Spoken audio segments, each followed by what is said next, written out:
Bueno, pues muy buenas tardes, señoras y señores, y bienvenidos a la Real Sociedad Económica Madrilense de Amigos del País, todo esto.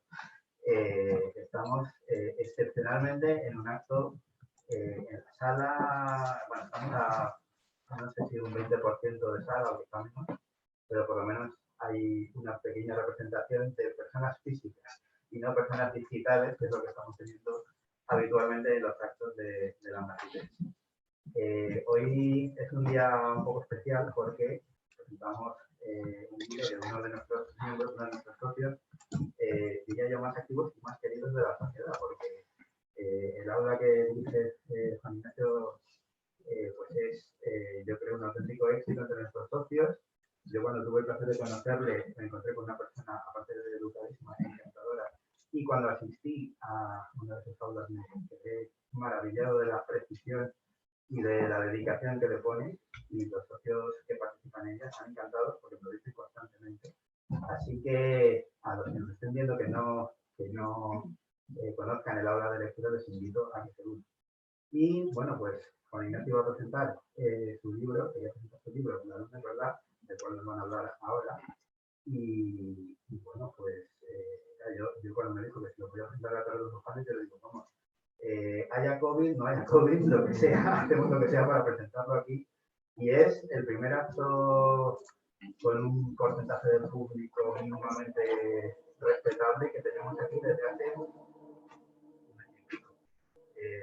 lo siento por el ruido, pero nos obligan a abrir la ventana, entonces, pues bueno, a veces puede que tengamos algún inconveniente también para los de casa, porque ya sabéis que tenemos aquí la calle del Codo, que como su propio nombre indica es bastante estrecha y cuando la gente pasa, pues no es muy fácil. Pero bueno, pues eso es lo que decía, que es el primer acto en el que hay un poquito de público, así que estamos de celebración.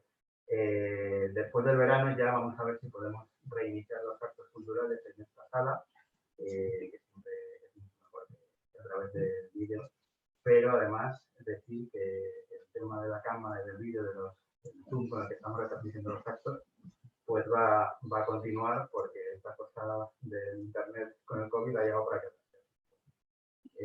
Seguiremos con la doble modalidad, pero bueno, ahí vamos a disfrutar de una velada literaria.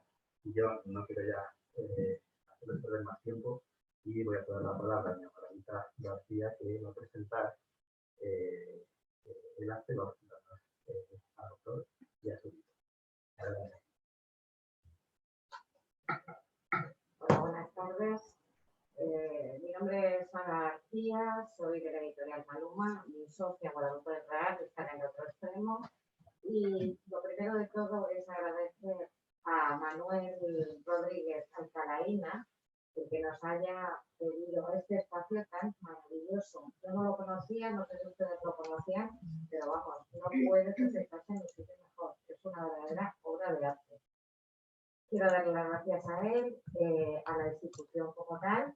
Quiero dar las gracias, por supuesto, a Juan Ignacio por haber confiado en nosotras. Y quiero dar las gracias a Alberto de Frutos, que está a mi lado, que es el que realmente va a hacer la presentación. Yo solamente voy a hacer una introducción al acto y, bueno, pues iré diciendo algunas cositas, pero Alberto es el que va a dirigir la presentación. Y, por supuestísimo, muchísimas gracias a ustedes, porque sin ustedes este acto sería absurdo, ¿no? Estar nosotros todos aquí sin ustedes sería una tontería. Estamos muy contentas de tener el libro entre nuestras manos. El autor es amigo nuestro, además de autor, es amigo. Bueno, quiero presentar un poquito a Alberto de Frutos Dávalos. Es licenciado en periodismo, dirige actualmente la revista Turismo Rural y colabora como crítico literario en Arte y Prensa. Ha publicado poemas, novelas cortas, relatos, ensayos y ha ganado multitud de certámenes literarios. Yo tenía la lista, pero es tan larga que les iba a aburrir de tantísimos premios que ha ganado este hombre. Y la anécdota es que justo en uno de esos premios fue donde conoció a Juan Ignacio. Fue en el certamen de relatos cortos, de relatos hojas oval, no, en Villa de Iniesta, donde se conocieron.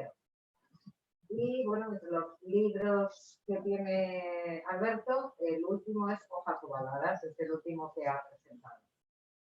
Nada más, vuelvo a reiterar las gracias a todos y le paso la palabra a Alberto. Muchas gracias por estar aquí.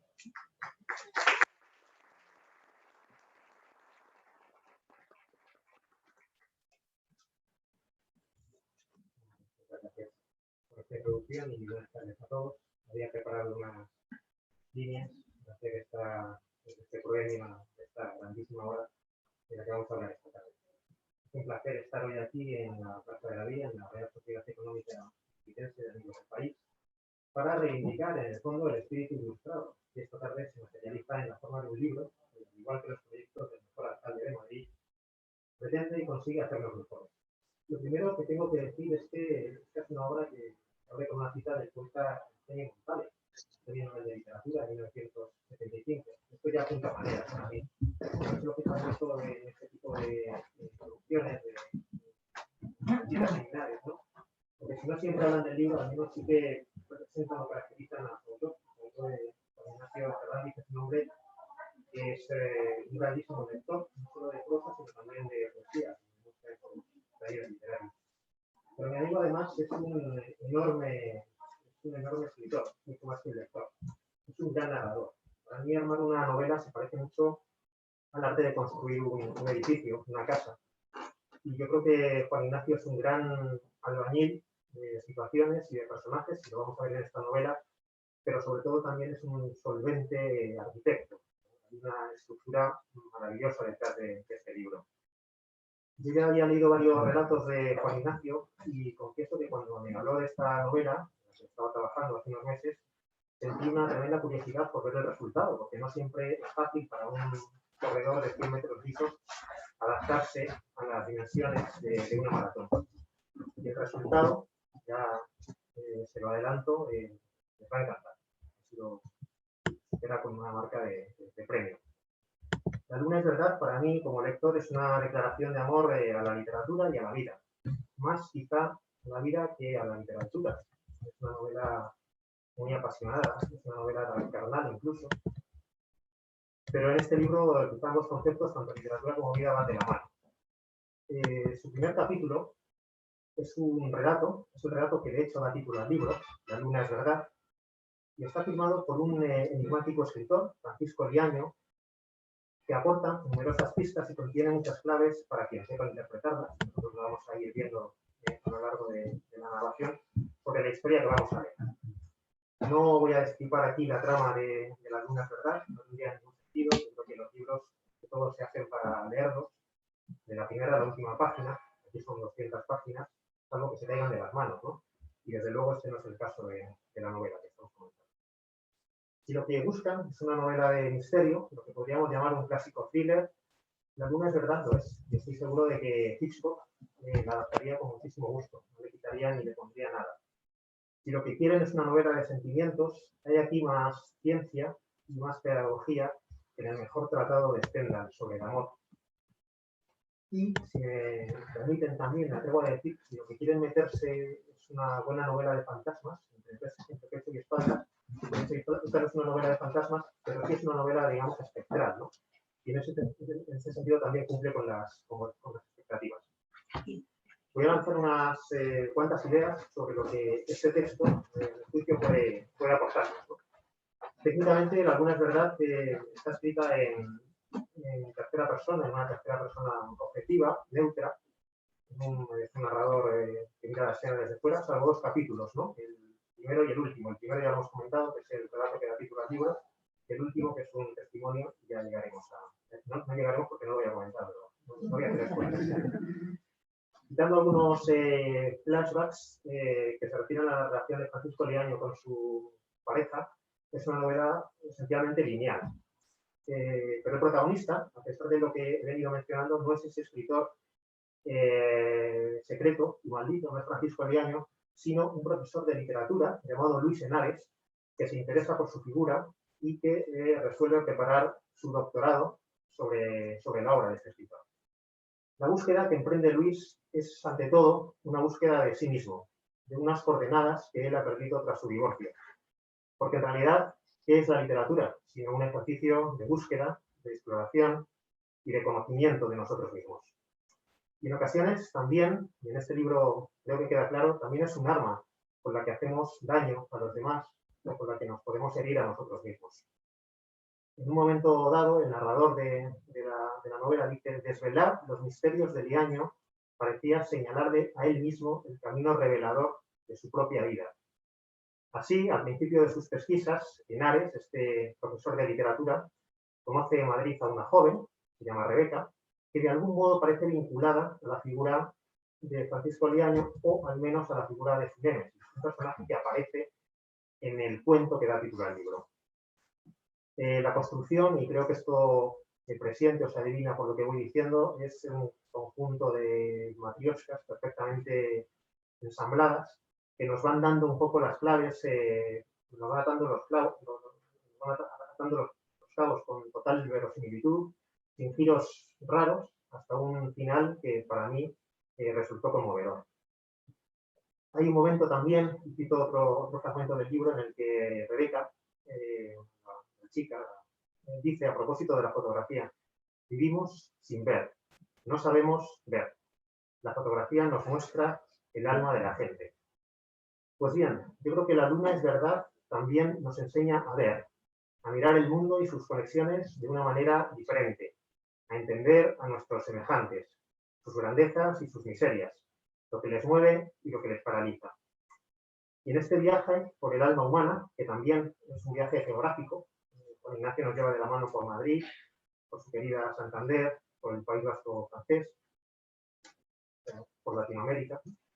Lo que vamos a aprender por encima de todo, y con esto ya concluyo esta presentación, es que ha habido un caballero, Juan Ignacio Ferrandi, sentado a mi derecha, que ha trabajado durante meses con un respeto infinito hacia sus lectores y hacia sí mismo para entregarnos estas 200 páginas forjadas de ideas, de belleza estilística y de sorpresas. Así pues, solo me queda ya recomendarles a modo de conclusión, por si no ha quedado del todo claro, la lectura de este libro. Y me juego lo que quieran, a que se van a pasar mejor que viendo el próximo partido de la selección española, si es que pasamos de paso.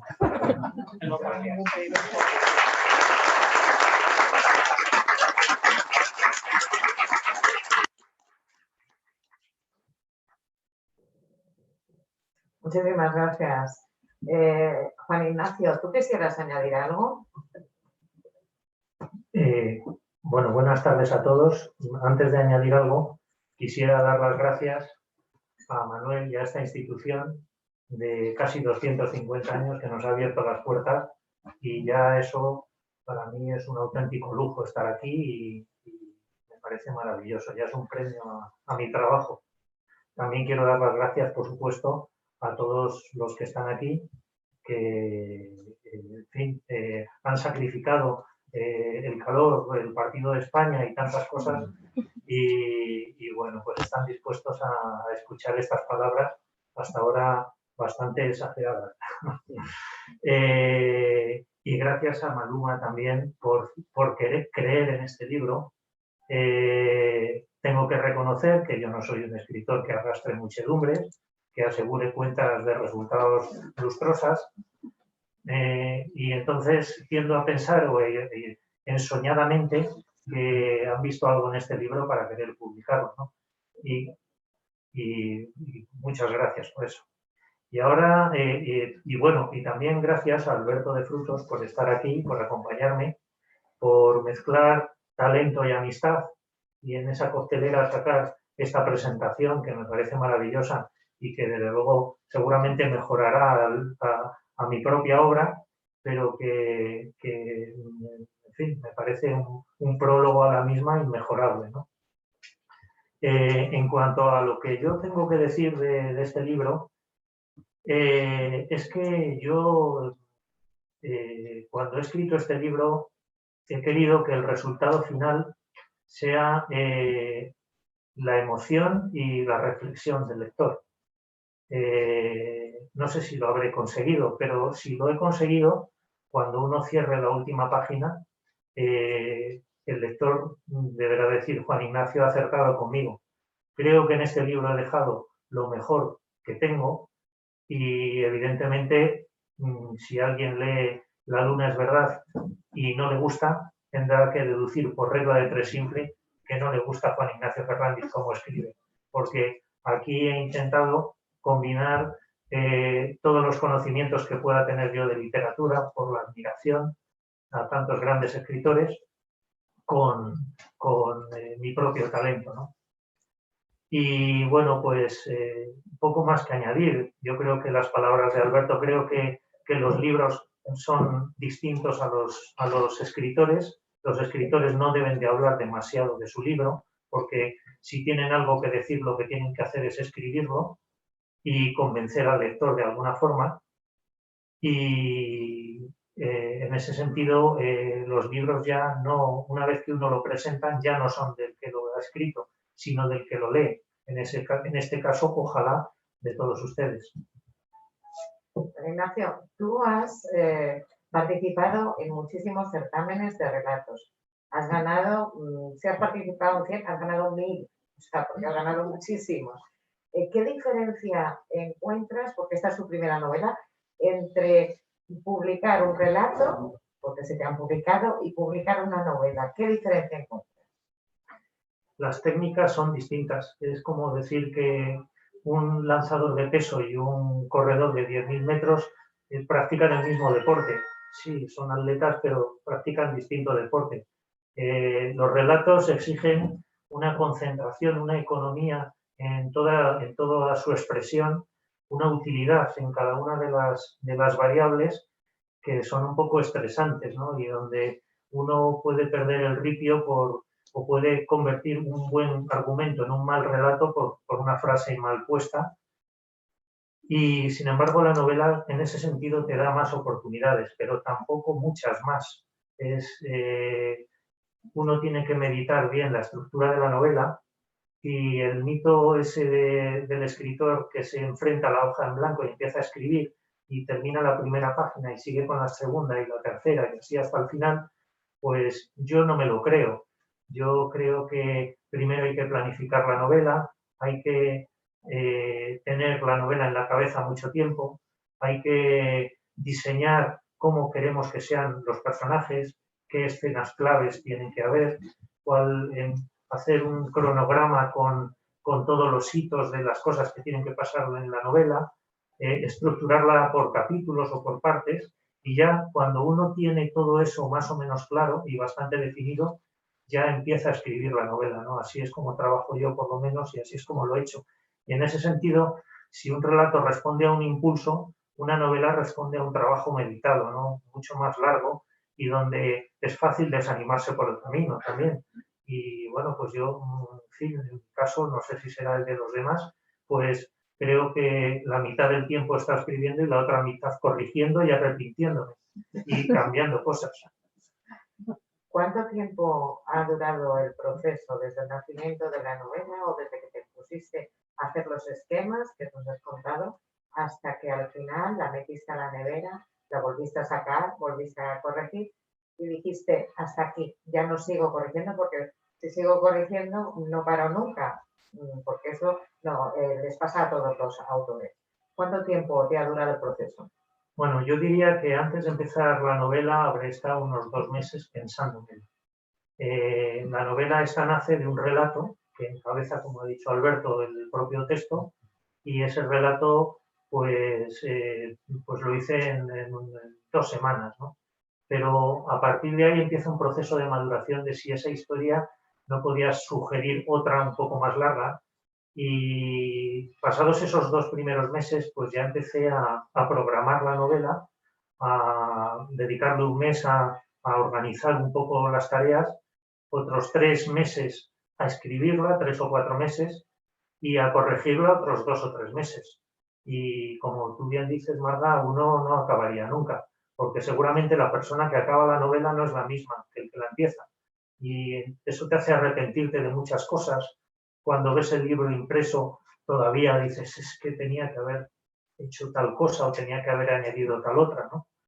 Pero bueno, ya creo que hay un momento en que hay que cortar el cordón umbilical y empezar a pensar otras cosas. O sea, aproximadamente un parto, 9 meses. Pues más o menos, más o menos. ¿Y la siguiente para cuándo? Bueno, yo creo que todavía es muy pronto para pensar en eso. Yo tengo como rutina escribir relatos constantemente. Yo diría que más o menos escribo 2 o 3 relatos al mes. Es decir, que mi cabeza está amueblada de tal forma en esta fase de mi vida que constantemente me estoy imaginando historias que se puedan escribir, ¿no? Entonces, hay una especie de magia que hace que te tropieces con una en la que tú te ilusiones.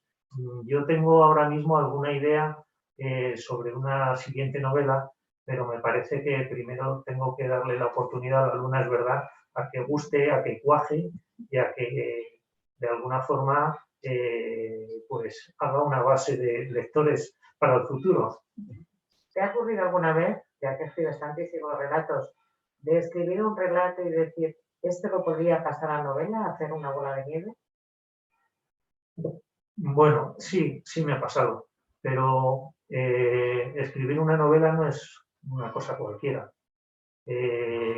Al final un relato es casi como un capricho y lo llevo a términos casi pictóricos o musicales. Es algo que responde a un impulso que puedes madurar con más o menos tiempo y rápidamente te lo quitas de encima, ¿no? Una novela significa una parálisis de muchas otras actividades, una organización de método que cuesta ponerse a hacerla, ¿no? Entonces, sí he tenido esa tentación, pero no he sucumbido a ella hasta ahora. Bueno, yo quiero decir una cosa, yo puedo seguir preguntándole y puedo seguir preguntándole mucho, pero por favor ustedes, si a alguno se les ocurre preguntar algo, están en todo su derecho de levantar la mano y decir, Juan Ignacio, y te siguen preguntando, ¿vale? Cuando acabaste la novela, ¿te dio pena acabar la novela, despedirte de tus personajes? Es que hay autores que dicen que sí, que les da pena, y otros autores que dicen que no, es que lo estaba deseando para descansar y dedicarme a otra cosa. Bueno, yo cuando terminé el último capítulo de la novela, no sé los días que estuve con él, pero mi costumbre es escribir por la mañana, solo madrugar y me levanto pronto y me pongo a escribir. Y estaba deseando que amaneciese para ponerme con el último capítulo. Y quería que terminase como ha terminado, obviamente, ¿no? Pero no tenía afán de proseguir. Lo que quería es que quedara como ha quedado. Hay muchos autores que dejan un poquito la puerta abierta para una segunda novela, ¿no? La precuela, la secuela, en tu caso no. No, esto no. Aquí la luna, solo va a haber una luna en mi vida y no quiero ya más lunas. Bueno, mira, hago una pregunta. Sí, yo quería preguntarte qué autores han influido en tu forma de escribir. ¿Quién te ha inspirado, digamos, como autor? Muchísimo. Sé que eres un gran lector. Sí. Y quería yo saber cuáles son, digamos, tus preferidos o cuáles son los que te han inspirado más. Yo creo que hay muchas clases de literatura, hay tantos géneros, tantas formas de clasificar la literatura, es muy difícil. En fin, hay muchos cajones estanco en los que meter las distintas clases de literatura. Pero yo me atrevo a sugerir aquella en la que encontramos verdad y aquella en la que no encontramos verdad. Una novela es una simulación de la realidad, una ficción en la que un autor nos pone ante una situación que nos emociona, nos hace pensar en cosas y bueno, pues hay muchos autores que te llevan a ese estado emocional, ¿no? Yo recuerdo en nuestro club de lectura que me acuerdo cuando estuvimos viendo uno de los poemas del siglo XX más importantes, Vendrá la noche y tendrá tus ojos, de Cesare Pavese. Y veíamos como Cesare Pavese se había enamorado de una actriz de segunda fila hollywoodiense y escribió aquella actriz que llegó a ser amante de Elia Kazan, el director de cine, pues le dejó plantado y este hombre escribió Vendrá la noche y tendrá tus ojos con todos sus sentimientos en el mes de mayo de 1950 y en agosto de 1950 se suicidó. ese poema tiene verdad, es un caso radical de verdad, ¿no? Yo lo que persigo es estos escritores que tienen verdad en lo que dicen, ¿no? ¿Quién me ha influido? Pues seguramente muchos. Admiro a Marcel Proust, admiro a Thomas Mann, admiro a Borges, admiro a, en fin, de los alemanes citaría a muchísimos, ¿no? A Hermann Broch, a Alfred Döblin, a muchos. Pero sobre todo admiro a los que tienen verdad, a los que no convierten la literatura en un pasatiempo, sino en algo radical que pretende cambiar el mundo, ¿no? Como escribió Gabriel Celaya, maldigo a quien no toma partido hasta mancharse. Pues yo creo que de alguna forma los libros buenos, los buenos autores son los que se manchan en sus libros, ¿no? Yo me he manchado en este libro, lo que pasa es que, bueno, hay manchas que gustan y otras que no gustan, también hay que reconocerlo. ¿De dónde sacaste la idea del título? ¿La Bueno, tenías ya programada también con todo el esquema? Bueno, el título nace del propio relato que inicia la novela. El título, yo cuando escribo relatos creo que es importante dar un título que no acierte con lo que se cuente, pero que lo sugiera. Y en ese sentido, pues el relato se construyó con este título pensando en esa idea, ¿no? Que no iba a acertar con lo que exactamente se quiere decir, pero sí que nos abre a un mundo en que hay una cierta relación. Sí, bueno, ya sabemos, los títulos, dicen que un título es bueno cuando el lector termina de leer la obra y sabe por qué se ha puesto. Es así, el lector lo va a saber. ¿Qué opiniones has tenido sobre tu libro? Porque ya hace poquito que lo hemos sacado, pero ya lo tiene mucha gente. A mi abuela le ha gustado mucho. Bueno, no, ha habido amigos ya que me han escrito y que me han escrito en términos muy elogiosos, pero también es verdad que los primeros que leen los libros son los amigos y a ellos no les está permitido hablar mal del libro. Decía George Pérez, nunca digas que una mujer es fea o que un escritor escribe mal.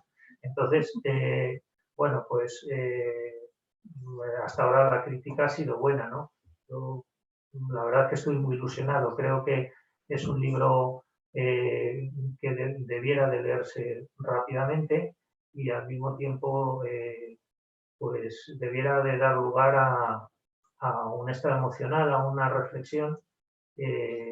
Si esa es la conclusión a la que llega cuando uno lo ha leído, pues habré dado en el centro de la diana, porque es lo que pretendo. Yo sigo mirando a ver si alguien más levanta la mano. A ver, Lola iba a preguntar algo porque se había leído el libro y ya lo había cogido para tener que preguntar, te lo dije. ¿Ya sabes qué soy yo? Sí, sí. Es maravilloso. ¿Cómo se siente un escritor? ¿Se siente uno relajado cuando se ve reflejado en muchos episodios de lo que ha escrito? ¿Qué sensación tiene? ¿De relajación, de tranquilidad? Vamos a ver. Edgar Rice Burroughs fue un escritor que nació en 1875 y escribió en 1912 Tarzán de los monos. Tenía 37 años. Su ocupación no era ser escritor, era ser mayorista de sacapuntas de lápices. Vivía en Chicago, en la ciudad más cosmopolita con Nueva York de la época en Estados Unidos, y era un señor calvo, hondón y seguramente que se cuidaba poco. Este señor escribió Tarzán de los monos y dijo que en Tarzán de los monos estaba el mismo. Entonces, eso de que uno esté en la novela es cierto, pero de otra forma. Yo me siento en esta novela representado porque todo el mundo sentimental de lo que escribimos pues es lo que conocemos y obviamente pues es inevitable hablar de cosas que uno conoce, ¿no? Pero también hay una cierta frialdad, como digo, pues la novela ha respondido a una planificación y a un método y a una forma de entender cómo se debía de contar esta historia.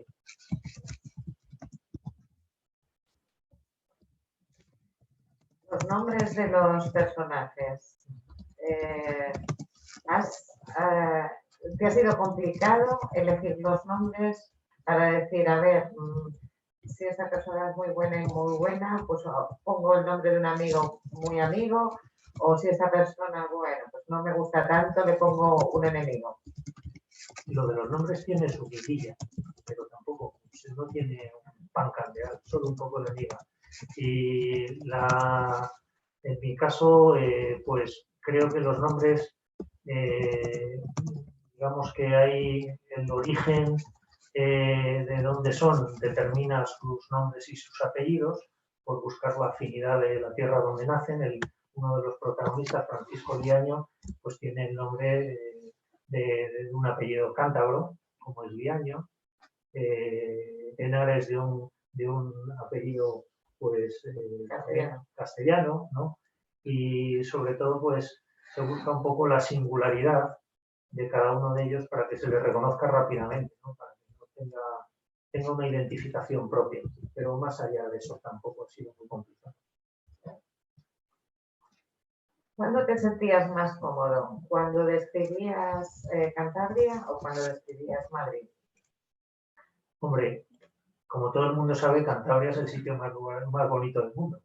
Entonces, ahí es fácil, perdón por la broma. Bueno, los paisajes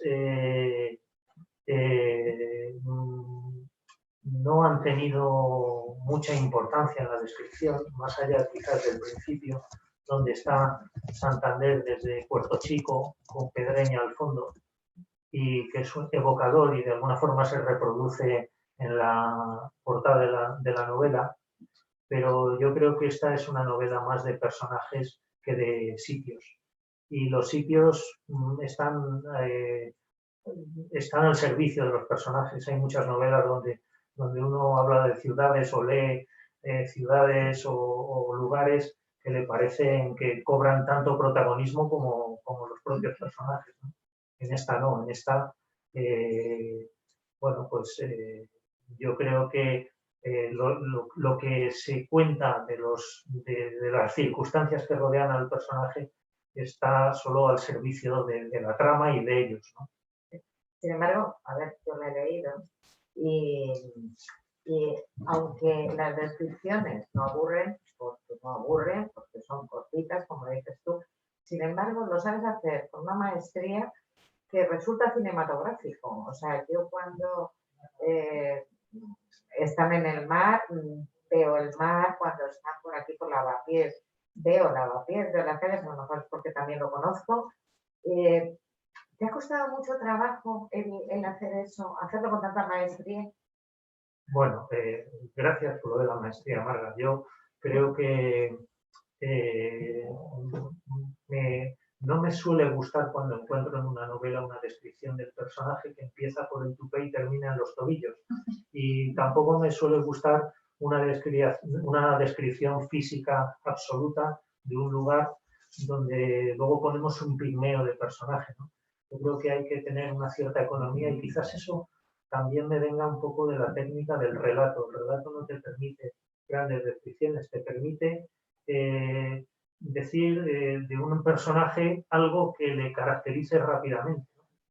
Si yo digo que una persona es desgarbada, pues rápidamente empezamos a construir ese personaje, ¿no? Sí, bueno, pero lo que tú haces no es enseñarnos el personaje, contarnos cómo es, sino tú nos lo muestras qué es lo que tienes que hacer, sí. Y a mí me parece genial. Sí, sí, pero por eso digo que en el momento en que uno se anda un poco se extienden las descripciones, cuando lo que tiene importancia realmente no es la descripción, más allá de que sea un marco físico muy concreto y muy determinado, pues yo creo que uno es consciente de esa economía e intenta administrarla buscando las palabras o las expresiones que más introduzcan al lector en esa atmósfera, ¿no? Y además evitando un poco las cosas más manidas, los lugares comunes, las cosas que nos terminan sacando como lectores, ¿no? Venga.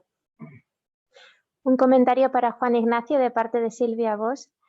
Seguro que su novela hace reflexionar a los lectores porque como director del aula de la Matritense lo ha conseguido con las lecturas de otros autores que hemos comentado con él. Enhorabuena por la publicación. Estupendo, muchas gracias, Silvia. Yo creo que de todas formas los autores de los que hemos hablado en el Club de Lectura son tan fascinantes y tan maravillosos que uno no puede hacer gran cosa por estropear el comentario. Entonces han sido grandes escritores y los hemos disfrutado. La literatura cambia el mundo y yo creo que los grandes escritores se reconocen porque en una micra cambian el mundo.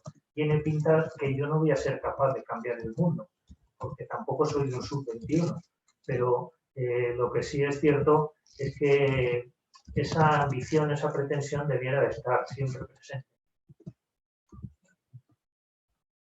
Hoy he oído una entrevista que han hecho a una escritora amiga nuestra en la televisión y la escritora decía, a mí el COVID, muy mal, ¿no? Horroroso lo que ha pasado, pero a mí me ha servido para escribir. ¿A ti te ha pasado eso?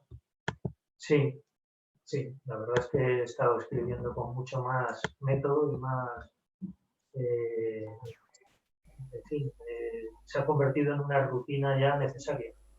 El tiempo también se ha expandido mucho más, hemos tenido mucho más tiempo, con lo cual hemos tenido que meter determinadas rutinas y yo lo de escribir ya se ha convertido en un hábito que es imprescindible. Bueno, también ha tenido más tiempo el resto de la población, al estar confinada también. Ojalá cunda ese hábito de la lectura. Sí, que se vaya el bicho, pero que se quede el hábito de la lectura. Ojalá, ojalá. ¿Alguna pregunta más? Quiero contestarnos, ¿cuándo te surge la afición por la escritura? ¿Cuándo me surge? Yo empecé a leer, según dice mi madre, con 3 años.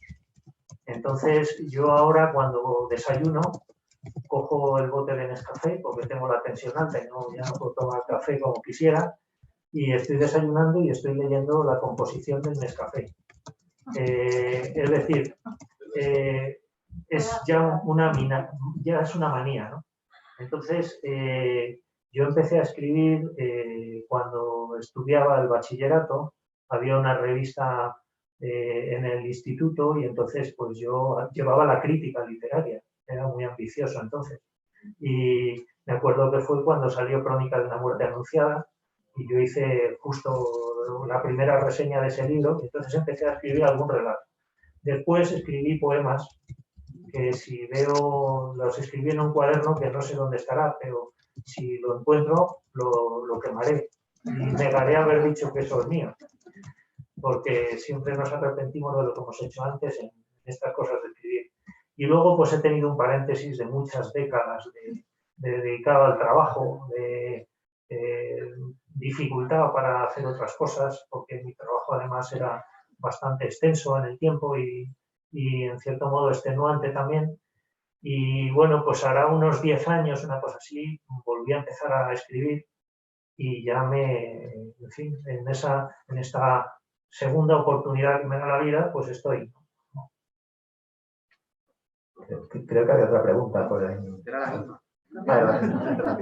Al tiempo de la misma. Pero no sé si el caballero del fondo me ha parecido, ¿no? ¿Yo? Sí. No, lo había preguntado. Era la misma, vale. Gracias. Bueno, a mí lo que me hace gracia es que ha habido mucha gente que me ha dicho, pero tú escribes. Y es como, no sé, es como una especie de manía extraña que tiene uno.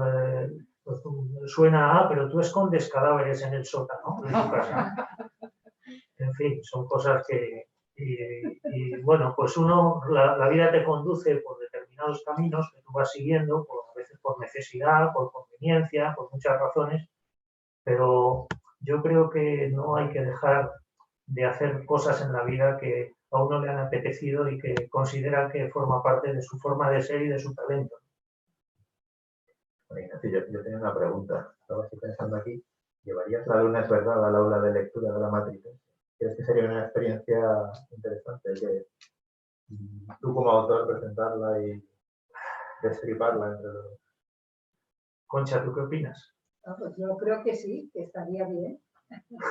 Sería otro punto de vista, ¿no? En vez de ser un autor, Claro. digamos, un tercero, sería el propio autor.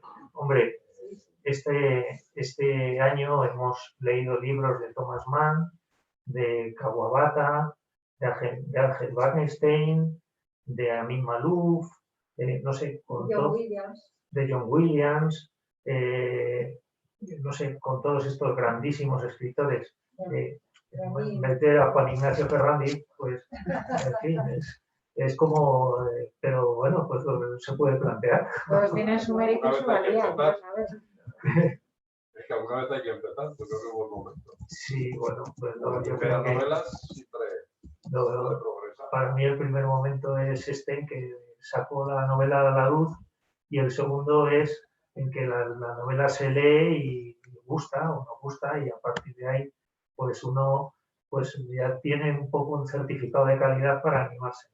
A mí personalmente esta novela me llena, y me llena pues porque creo que es mi verdad y es lo mejor que puedo escribir en este momento. Claro, cuando uno da con el techo de su talento, pues tiende a pensar que es que no puede haber nada mejor. Por eso esta forma de ser de los escritores, que es un poco onanista, en que disfrutan con lo que uno hace, pues hay que reconocer que no es nada revelador, que es lo verdaderamente revelador es lo que te puedan decir los demás fuera de las cortesías sociales y convencionales. Marisa, por favor, adelante.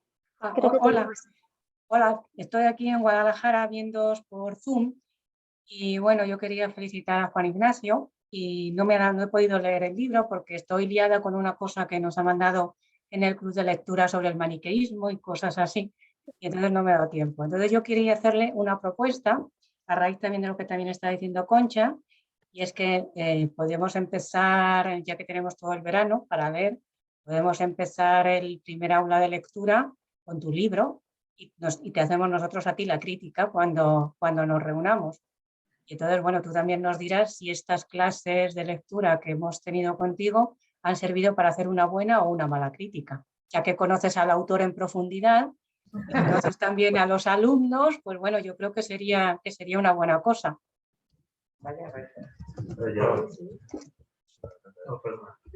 iba a decir que yo lo decía un poco por eso, porque es una experiencia un poco única, ¿no? El poderlo hacer con el propio autor. Metaliteraria. Bueno, pues, en fin, me lo pensaré, y si es el caso iré pidiendo hora para el psiquiatra a la vuelta del verano. De todas formas, lo que sí está garantizado es que en el club de lectura, no sé si me oye Marisa, pero que vamos a leer escritores maravillosos siempre, y a lo mejor nos damos una excepción conmigo. Bueno, leemos escritores maravillosos y tristes. Yo ya hace tiempo que estoy pidiendo un escrito que sea un poco de humor, por favor, que tenemos mucha tristeza en las escrituras que tenemos, en las lecturas.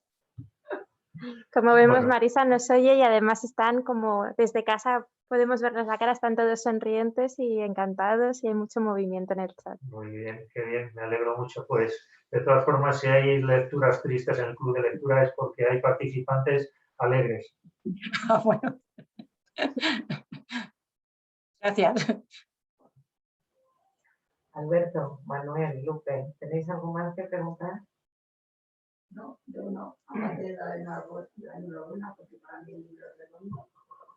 Que aparte de darle la enhorabuena, porque para mí el libro es redondo, por mucho que diga él, y que creo que este es nuestro techo, que tú el techo lo tienes muchísimo más alto. Por lo demás, enhorabuena y un placer leerte siempre. Muchas gracias. Con 1,72 no creo que el techo esté muy alto. Siempre hay escaleras. Bueno, pues si ya no hay más preguntas, yo les recomiendo este libro a todos ustedes. Es un libro súper ágil de leer, muy rápido y muy bonito y muy buen libro. Y bueno, vuelvo a dar las gracias a Manuel por dejarnos este lugar. Me ha encantado el sitio, estoy maravillada. Alberto por estar aquí.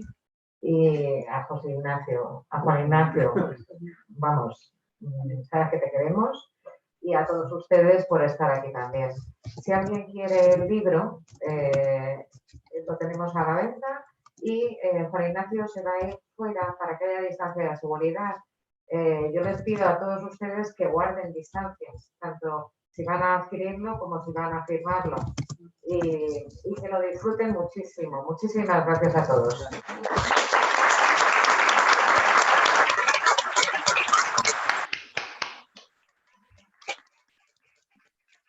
Muchas gracias a todos, los de la torre y los que están con Zoom. Gracias.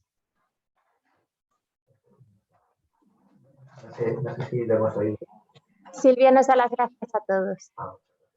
Nada, yo solamente agradecer a los presentes que están por aquí, en casa, el haber asistido al teatro y a la para la matritense. Es un honor contar con Juan Ignacio entre sus socios y bueno, que siga por muchos años con el aula de lectura y que más socios se animen y también a los presentes les animo a unirse al aula porque de verdad que es un tiempo bien aprovechado y que disfrutarán enormemente. Gracias a todos y bueno, nos vemos ahora en la sala para firmarlo.